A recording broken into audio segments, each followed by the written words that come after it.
வணக்கம் காவேரியன்ஸ். இது ஒரு சோகமான நாள் தான் சொல்லணும்.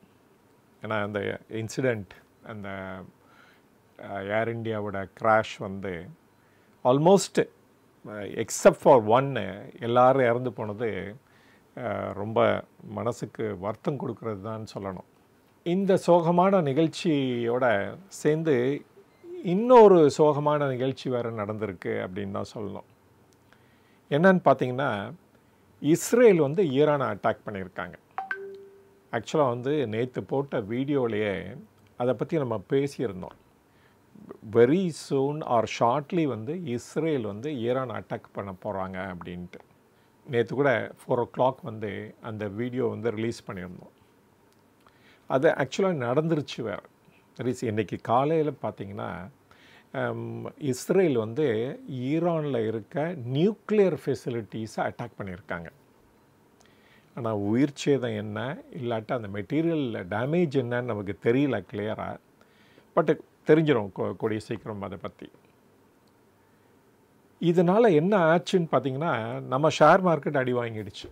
நேச்சுரலி இந்த இன்டர்நேஷ்னல் இந்த மேக்ரோ ஈவெண்ட்ஸில் வந்து எனி நெகட்டிவ்ஸ் இருந்துச்சுன்னா இம்மிடியட்டாக ஷேர் மார்க்கெட்டை அஃபெக்ட் ஆக தான் செய்யும். அப்படி தான் நடந்திருக்கு. எஸ்பெஷலி எங்கே ஆயிருக்குன்னு பார்த்திங்கன்னா, தட் க்ரூட் ஆயில் ப்ரைஸ் வந்து அப்படியே மேலே போயிட்டே இருந்தது. $65 இன்றைக்கி வந்து $75 ஆகிடுது வித்தின் 2 days. இது வந்து ஒரு பெரிய இடி அப்படின்னு நினைக்கிறேன். இந்தியன் பையர்ஸ்க்கு அத்தனை பேருக்கும், இந்தியன் கன்சியூமருக்கு அத்தனை பேருக்கும் அப்படின்னு கூட சொல்லலாம். ஏன் அப்படின்னா, இந்தியா வந்து நிறைய வந்து இம்போர்ட் தான் பண்ணிகிட்ருக்கோம் எக்ஸ்போர்ட் பண்ணுறதோட. அப்போ naturally crude oil price increase ஆச்சுன்னா தென் வந்து எல்லா அதர் கமாடிட்டிஸும் பாதிக்கும் இதனால். தோ கவர்மெண்ட் ஆஃப் இந்தியா வந்து இந்த க்ரூட் ஆயில் ப்ரைஸ் இப்போதைக்கு அவங்க அப்சார்ப் பண்ணுவாங்க அப்படின்னு எடுத்துக்கிட்டால் கூட, பட் ஃப்யூச்சரில் பார்த்திங்கன்னா இது கண்டினியூ ஆகுமாங்கிறது பார்த்திங்கன்னா ரொம்ப டவுட்ஃபுல் அப்படின்னு தான் சொல்லணும் நம்ம. பட் $65 வந்தப்போ ரொம்ப ஹாப்பியாக இருந்தோம். அதனால் ஷேர் மார்க்கெட் கூட பாசிட்டிவாக ரியாக்ட் ஆச்சு. 25,000 கூட கிராஸ் ஆச்சு. இப்போ பாருங்கள், ஷேர் மார்க்கெட் அப்படியே குறைஞ்சி போச்சு. இன்றைக்கி கூட அரௌண்ட் 200 points குறைஞ்சிருக்கு. இப்போ ஸ்லைட்டாக இம்ப்ரூவ் ஆகிட்டுருக்கு அப்படின்னு சொல்லலாம்.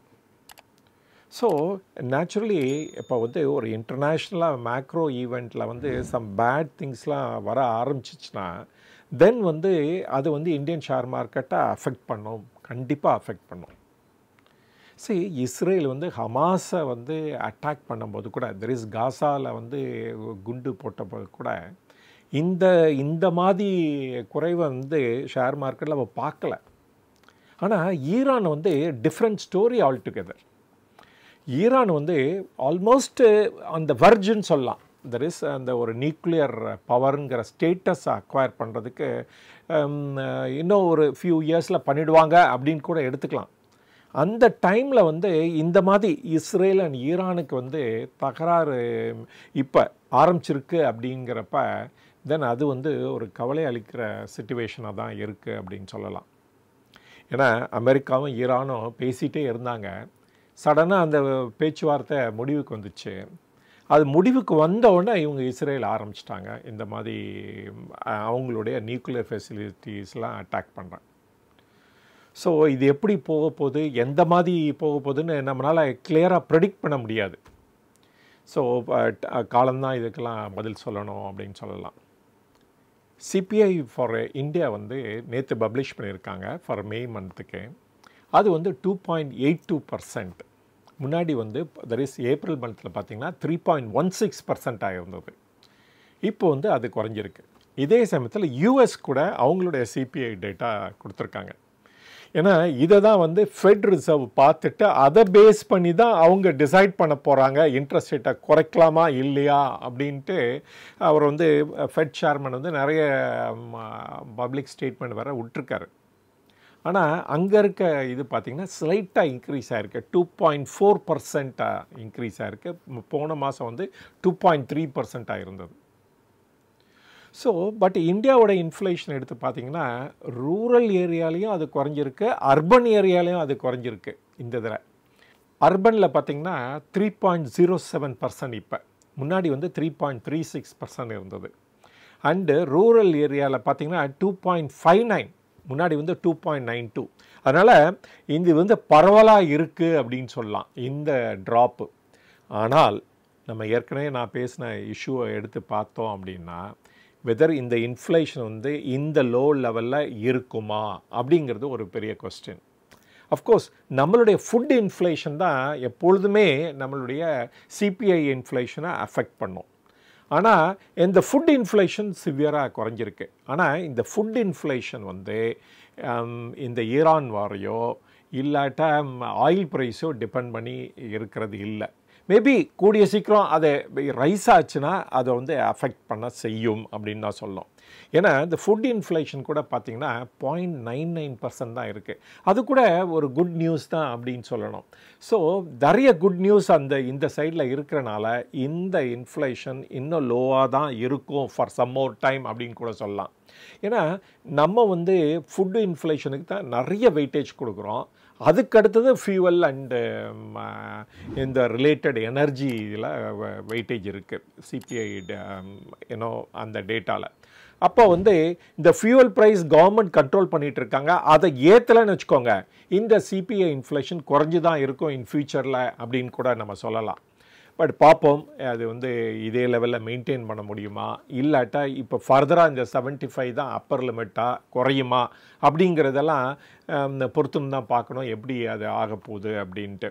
ஸோ ஒன் மோர் இது என்ன அப்படின்னா, ஃபெட் ரிசர்வ் வந்து அவங்களுக்கு 17 and 18 இந்த மாதம் ஜூனில் வந்து மீட்டிங் இருக்க போகுது. அந்த மீட்டிங்கில் அவங்க இன்ட்ரெஸ்ட் ரேட்டை குறைப்பாங்களா இல்லையான்னு தெரியல, பார்க்கணும். அப்புறமேல் தான் அதை பற்றி தெரியும் நமக்கு. பட் இந்த டேட்டா அதுவும் ரொம்ப இம்பார்ட்டன்ட். அந்த சிக்னிஃபிகண்ட்டாக இன்க்ரீஸ் ஆகலை. அதே சமயத்தில் இந்த அன்எம்ப்ளாய்மெண்ட் ரேட்டு சொல்கிறாங்க பாருங்கள், அது கூட இன்க்ரீஸ் ஆகலை. அரௌண்ட் 4.2% தான் இருக்குது. அதனால் இது ஒரு சான்ஸ் இருக்குது தட் இது இன்ட்ரெஸ்ட் ரேட்டு குறைக்கிறதுக்கு. பட் எப்படி அவங்க டெசிஷன் எடுப்பாங்க அப்படிங்கிறத பொறுத்து தான் பார்க்கணும் நம்ம. இந்த டைமில் வந்து சவுத் இண்டியன் பேங்க்கோட ஒரு Q4 ரிசல்ட்டை அனலைஸ் பண்ணலான்ட்டு நான் டிசைட் பண்ணேன். இந்த சவுத் இண்டியன் பேங்க்கோட ரிசல்ட்ஸை வச்சு ஃபெடரல் பேங்க்கு as well as Karur Vysya பேங்க்கையும் கம்பேர் பண்ணி பார்க்கலாம். அந்த மூணில் வந்து எது வந்து பெட்டரான பேங்க் அப்படிங்கிறத ஸோ ஒரு அனாலிசிஸ் பண்ணியிருக்கேன். நீங்கள் கூட பாருங்கள். அந்த இதில் என்னை பொறுத்தவரைக்கும் சில பேராமீட்டர்ஸில் கரூர் வைஸ்யா பேங்க் ரொம்ப நல்லா பண்ணியிருக்காங்க. சம் அதர் பேராமீட்டர்ஸில் ஃபெடரல் பேங்க் நல்லா பண்ணியிருக்காங்க. பட் சவுத் இண்டியன் பேங்க்கு பார்த்தீங்கன்னா அண்டு ட்ரெமெண்டஸாக இம்ப்ரூவ்மெண்ட்டும் இருக்குது. எஸ்பெஷலி அவங்களோட அசெட் குவாலிட்டியில் முன்னாடி 4.2% இருந்தது ஜிஎன்பிஏ, இப்போ 3.6% கிட்ட வந்திருக்கு. இட்ஸ் அ குட் நியூஸ் அப்படின்னு நான் சொல்லலாம். அதே சமயத்தில் அவங்களுடைய ப்ரைஸ் டு புக்கு கூட பார்த்தீங்க அப்படின்னா அதுவும் வந்து லெஸ் தென் 1 தான் இருக்குது. இப்போ வந்து அந்த புக் வேல்யூ வந்து 38 rupees கிட்ட இருக்குது. அண்டு ஸோ மார்க்கெட்டில் கோட்டாகிறது பார்த்திங்கன்னா 29.50 அது மாதிரி கோட்டாகிட்டுருக்கு. அதனால் வந்து அந்த ப்ரைஸ் டு புக்கு இது பார்த்திங்கன்னா ரொம்ப ஃபேவரபுளாக இருக்கிற மாதிரி தெரியுது. ஆனால் கன்சிஸ்டண்ட்டாக வந்து அவங்களுடைய பர்ஃபார்மன்ஸை பெட்டர் அண்ட் பெட்டராக தான் பண்ணிகிட்ருக்காங்க எவ்ரி குவார்ட்டர். இப்போ வர ஆர்பிஐ வந்து ரெப்போ ரேட்டை குறைச்சிருக்காங்க. அண்டு இது வந்து இந்த மாதிரி small and medium sized private பேங்க்ஸுக்கெலாம் இது வந்து ஒரு ரொம்ப ஹெல்ப்ஃபுல்லாக இருக்கும் அப்படின்னு கூட சொல்லலாம். எப்போ அப்படின்னா இந்த சிஆர்ஆர் வந்து there is cash reserve ratio வந்து அவங்க செப்டம்பர்லேருந்து குறைக்கிறதா சொல்லியிருக்காங்க. அது இம்ப்ளிமெண்ட் ஆக ஆரம்பிச்சிச்சுன்னா இந்த மாதிரி பேங்க் வந்து இன்னும் நல்லா பண்ணுவாங்க. ஏன்னா அவங்களுடைய நெட் இன்ட்ரெஸ்ட் மார்ஜின் இன்னும் இம்ப்ரூவ் ஆகும். நார்மலாக இந்த ப்ரைவேட் பேங்க்குக்கும் இந்த பப்ளிக் செக்டார் பேங்க்குக்கும் பார்த்திங்கன்னா இந்த ப்ரைவேட் பேங்க்ஸுக்கு வந்து மோஸ்ட் ஆஃப் த லெண்டிங் வந்து லோன் கொடுக்கும்போது என்ன பண்ணுவாங்க அப்படின்னா அவங்க எக்ஸ்டர்னல் பெஞ்ச் மார்க்கை வச்சு தான் கொடுப்பாங்க. பட் வந்து நியர்லி 86% வந்து அதுக்கு தான் வெயிட்டேஜ் இருக்கும். பட் வந்து பப்ளிக் செக்டார் பேங்க் பார்த்தீங்க அப்படின்னா வெயிட்டேஜ் வந்து நிறைய வந்து இந்த மார்ஜினல் காஸ்ட் ஆஃப் லெண்டிங் தான் யூஸ் பண்ணி அவங்க வந்து ஃபிக்ஸ் பண்ணுவாங்க அவங்களுடைய லெண்டிங் ரேட்டை. So there is a difference. இந்த பேங்க் எல்லாமே ஸ்மால் அண்ட் ப்ரைவேட் பேங்காக இருக்கிறனால இவங்க வந்து மோர் வந்து ஃப்ளோட்டிங் ரேட்டில் தான் இருக்கும். That is the external benchmark or repo ரேட்டை லிங்க் பண்ணி தான் இருக்கும். அதனால் இம்மிடியட்டாக இவங்களுக்கு அஃபெக்ட் ஆகும். அதனால ஒரு ஃபஸ்ட்டு குவார்ட்டரில் சம் டிப் இருக்கலாம் ஆன் த நெட் இன்ட்ரெஸ்ட் இன்கம்லேயோ இல்லாட்டா அவங்களுடைய நெட் ப்ராஃபிட்லேயோ. பட் ஆனால் பை செப்டம்பர் அந்த குவார்ட்டரில் பார்க்கும்போது டெஃபினட்டாக இம்ப்ரூவ்மெண்ட் பார்க்கலாம் அப்படின்னு தான் நான் ஃபீல் பண்ணுறேன். இதனால தான் இந்த ப்ரைஸஸ் கூட ஃபார் ஆல் த பேங்க்ஸ் வந்து மேலே போக ஆரம்பிச்சிச்சு அப்படிங்கிற இதை கூட நம்ம இப்போ சொல்லலாம். இப்போ வந்து குயிக்காக இவங்களோட ரிசல்ட்ஸை பார்த்தலாம். ஆனால் அமங் த 3 பேங்க்ஸ் பார்த்தீங்க அப்படின்னா இது கரூர் வைசா பேங்க் தான் த ஸ்மாலஸ்ட் பேங்க் அப்படின்னு சொல்லணும். பட் மார்ஜினலி அவங்க வந்து சவுத் இந்தியன் பேங்க்குக்கு குறைச்சிருக்காங்க அப்படின்னு கூட சொல்லலாம். அண்டு இந்த டோட்டல் டெபாசிட் படி பார்த்தோம் அப்படின்னா இந்த Q4 வந்து 1,07,526 crores வச்சுருக்காங்க டெபாசிட்டு. அட்வான்சஸ் வந்து 81.5% வரைக்கும் கொடுத்துருக்காங்க. தோ ஆர்பிஐ வந்து காஷன் பண்ணுவாங்க 75%க்கு தான் கொடுக்கணும் அப்படின்ட்டு. But it's not a mandatory. அதனால் வந்து அந்த இதை பர்சன்ட்டை எக்ஸீட் பண்ணி தான் லெண்ட் பண்ணுறாங்க. இது வந்து ப்ரைவேட் பேங்க்குக்கு எல்லாத்துக்குமே இது பொருந்தும் அப்படின்னு கூட சொல்லலாம். அட்வான்சஸ் பார்த்திங்கன்னா 87,579 crores கொடுத்துருக்காங்க. அண்டு இவங்களுடைய ப்ரிடாமினண்ட்டாக யாருக்கு கொடுத்துருக்காங்கன்னா கார்ப்பரேட்டுக்கு தான். பட் ஆனால் இந்த மாதிரி ஸ்மால் பேங்க்ஸு வித்தவுட் கொலாட்ரல் இல்லாமல் கொடுக்குறதில்ல. அதனால் வி கேன் சே அதாவது நிறைய செக்யூர்டாக தான் இருக்கும் இவங்களுடைய லெண்டிங் அப்படின்னு கூட சொல்லலாம். அதனால் டிஃபால்ட் ரேஷியோ வந்து ரொம்ப குறைஞ்சி தான் இருக்கும் அப்படின்னு கூட சொல்லலாம். இவங்களுடைய காசா ரேஷியோ இஸ் அபவுட் 31.37. ஏன்னா அது ரொம்ப இம்பார்ட்டன்ட். அண்டு அது வந்து டிட்டர்மைன்ஸ் இவங்களுடைய எவ்வளோ இன்ட்ரெஸ்ட் இன்கம் வரப்போகுதுங்கிறத அதுதான் சொல்லும். அண்டு நான் இன்ட்ரெஸ்ட் இன்கம் பார்த்திங்கன்னா எல்லா பேங்க்குக்கும் இன்க்ரீஸ் ஆகிட்டே இருக்கும். ஏன் அப்படின்னு உங்களுக்கெல்லாம் தெரியும். ஏன்னா இன்ட்ரெஸ்ட் ரேட்டு குறையும் போது நிறைய பேர் வந்து இந்த செக்யூரிட்டிஸ் வச்சுருப்பாங்க. தட் இஸ் மேண்டேட்ரி வந்து ஸ்டாச்சுட்டரி லிக்விடிட்டி ரேஷியோ இருக்குது பாருங்கள். அதை வந்து என்ன மாதிரி மெயின்டைன் பண்ணுவாங்கன்னா some are available for sale இல்லாட்டா ட்ரேடிங்காக வச்சுருப்பாங்க. அதெல்லாம் வந்து இப்போ இந்த இன்ட்ரெஸ்ட் ரேட்டு குறையும் போது இந்த மார்க்கெட்டில் ப்ரைஸ் இன்க்ரீஸ் ஆகும் பாருங்கள். அப்போ வித்துட்ருக்கிறனாலையும் அந்த ட்ரெஷரி ஆப்ரேஷனும் இவங்களுக்கு வந்து நல்ல ரிட்டர்ன் கொடுக்கும் அப்படின்னு கூட சொல்லலாம். நம்ம GNPA நான் ஏற்கனவே சொன்னேன். No it's 3.2. அண்டு என் நெட் NPA பார்த்திங்கன்னா 0.92. இதெல்லாம் நல்லா குட் இது. அண்டு காஸ்ட் டு இன்கம் பார்த்திங்கன்னா 52.6. அண்டு இது வந்து வெகுவாக குறைஞ்சிருக்கு compared to the earlier times அப்படின்னு கூட சொல்லலாம். அண்ட் கிரெடிட் காஸ்ட்டும் குறைஞ்சிருக்கு 24 தான். And liquidity coverage ratio that is 105. ஆனால் இந்த இதில் நிறைய மெட்ரிக்ஸ்லாம் சொல்கிறேன் பாருங்கள். அந்த டேபிளில் பார்த்தீங்கன்னா அது கூட எக்ஸ்ப்ளனேஷன்லாம் இருக்கும். இந்த மெட்ரிக்ஸுக்கு என்ன மீனிங் அப்படின்னு கொடுத்துருப்பேன். தெரியாதவங்க அதை போய் பார்த்துட்டு தெரிஞ்சுக்கலாம். இந்த ப்ரைஸ் டு புக் ஏற்கனவே சொன்னேன். இட் இஸ் ஒன்லி 0.76 இருக்குது.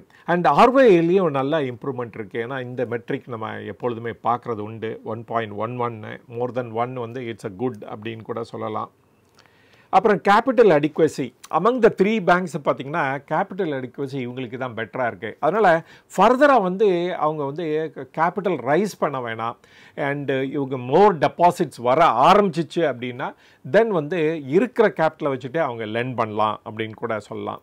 அண்டு இந்த டைமில் வந்து டெபாசிட் வர்றது ரொம்ப குறையும். பிகாஸ் இன்ட்ரெஸ்ட் ரேட்டு குறையிறனால மோஸ்ட் ஆஃப் த டெபாசிட் எதை ப்ரிஃபர் பண்ணுவாங்கன்னா maybe a share market or mutual fund or other revenue எங்கே வந்து பெட்டராக ரிட்டர்ன் கிடைக்குங்கிறத அங்கே போய் தான் இன்வெஸ்ட் பண்ணுவாங்க. அதனால் பேங்க்குக்கு வர டெபாசிட் குறையிறதுக்கு கிரேட் சான்சஸ் இருக்குது இனிமேல் அப்படின்னு கூட சொல்லலாம்.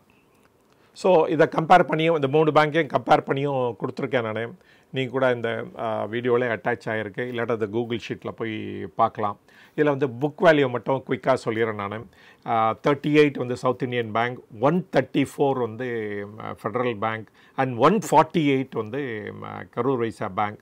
மார்க்கெட் ப்ரைஸ் பார்த்திங்கன்னா 29.5 south Indian bank, 206 for federal bank and 249 வந்து for a Karur Vysya bank. அதனால் வந்து இந்த ஃபெடரல் பேங்காக இருக்கட்டும், கரூர் வைசா பேங்காக இருக்கட்டும், அவங்களுடைய ஈவன் 1.5 லிமிட் அப்படின்னு சொல்லுவேன் நான் நார்மலாக புக் ப்ரைஸ் டு புக்கு. அதுக்கு மேலேயே இப்போ கொட்டாயிட்ருக்கு அப்படின்னு தான் சொல்லணும். பட் ஆனால் இதில் வந்து நிறைய ஸ்கோப் இருக்குது அப்படின்னு கூட சொல்லலாம் சவுத் இண்டியன் பேங்க்குக்கு. அண்ட் இன் ஃபியூச்சர் குவார்ட்டரில் நல்லா பண்ணாங்கன்னா இதோட பெட்டராக ப்ரைஸ் கோட் ஆகும் அப்படின்னு கூட சொல்லலாம். இவங்களுடைய கேபிட்டல் அடிக்வசி வந்து ஒரு இண்டிகேஷன். ஏன்னா அவங்க ரைட்ஸ் இஷ்யூ வந்து இப்போ தான் ரீசெண்டாக வந்து பணம் வர ஷேர் ஹோல்டர்ஸ் வந்து ரைஸ் பண்ணாங்க. அதை வச்சுக்கிட்டு இவங்களுடைய கேபிட்டல் அடிக்வசி பெட்டராக இருக்குது அப்படின்னு கூட நம்ம சொல்லலாம். ஸோ இந்த 3 பேங்க்கில் எதை பேங்க் பெஸ்ட்டுங்கிறத கூட இதோட சேர்த்துருக்கேன் இந்த வீடியோவோட. ஸோ நீங்கள் போய் பார்த்து தெரிஞ்சுக்கலாம் ஆன் வேரியஸ் பேராமீட்டர்ஸில். அதே சமயத்தில் கூகுள் ஷீட்லேயும் இது அட்டாச் ஆகிருக்கு. ஸோ இதை பார்த்து நீங்கள் பயனடைஞ்சிக்கலாம். And you can also take a decision. அதை பேஸ் பண்ணி டேக் அ டெசிஷன் எடுக்கலாம். இப்போ இந்த வீடியோவோட முக்கியமான கொஸ்டினுக்கு வந்துட்டோம். எந்த கம்பெனி ஷேரை நம்ம வாங்கிறது? இப்போ பார்த்திங்கன்னா சவுத் இண்டியன் பேங்க்குக்கு சில அட்வான்டேஜஸ் இருக்குது. பிளஸ் அவங்களோட கேபிட்டல் அடிக்வசி ரொம்ப நல்லா இருக்குது. பட் ஆனால் எம்பிஏ வந்து ரொம்ப ஹையாக இருக்குது, ஆனால் குறைஞ்சிக்கிட்டே வந்துகிட்டே இருக்குது. ஆனால் ஃபெடரல் பேங்க் எடுத்துட்டிங்கன்னு வச்சுக்கோங்களேன், இந்த ஃபின்டெக் கம்பெனிஸ் வந்து டைப் பண்ணியிருக்காங்களா, அதில் ஒரு ரிஸ்க் இருக்குது. அப்புறம் rich valuation, price to book பார்த்திங்கன்னா ரொம்ப ஹையாக இருக்குது. பட் ஆனால் ப்ராஃபிட்டபிலிட்டி வைஸு அமங் த 3 இது தான் best. And Karur Vysya bank எடுத்திங்கன்னா இதுதான் பிக்கஸ்ட் ரிஸ்க் ஃபேக்டர் அப்படின்னு சொல்லலாம். ஜேஎஸ்டபிள்யூ ஸ்டீலில் வேர்டிக்ட் வந்து சுப்ரீம் கோர்ட் கொடுத்துருக்காங்க. ஆனால் அதுக்கு ரிவ்யூ பெட்டிஷன் திருப்பியும் சப்மிட் பண்ணப்பட்டிருக்கு. அதனால் அதோட அவுட்கம் என்னன்னு தெரியல. அது ஒன்று தான் தெரியும். ஆனால் அது திருப்பியும் நெகட்டிவ் ஆச்சுன்னா இவங்களுக்கு nearly 760 crores வந்து ஜிஎன்பிஏல இன்க்ரீஸ் ஆகும். ஸோ ஆன் த ஹோல் பார்த்தீங்கன்னா south Indian bank seems to be far better அப்படின்னு சொல்லலாம். நான் வந்து ஒரு செபி ரெஜிஸ்டர்ட் அட்வைசர் கிடையாது. அதனால் இந்த ஷேர் நான் மென்ஷன் பண்ண ஏதாவது ஷேரை நீங்கள் வாங்கணும்னு நினச்சிங்கன்னா ஒரு செபி ரெஜிஸ்டர்ட் அட்வைசர்கிட்ட ஒப்பீனியன் வாங்கிட்டு அப்புறம் டிசைட் பண்ணுங்கள். இது வரைக்கும் இந்த வீடியோவை பொறுமையாக பார்த்ததுக்கு ரொம்ப நன்றி. மீண்டும் சந்திப்போம். வணக்கம்.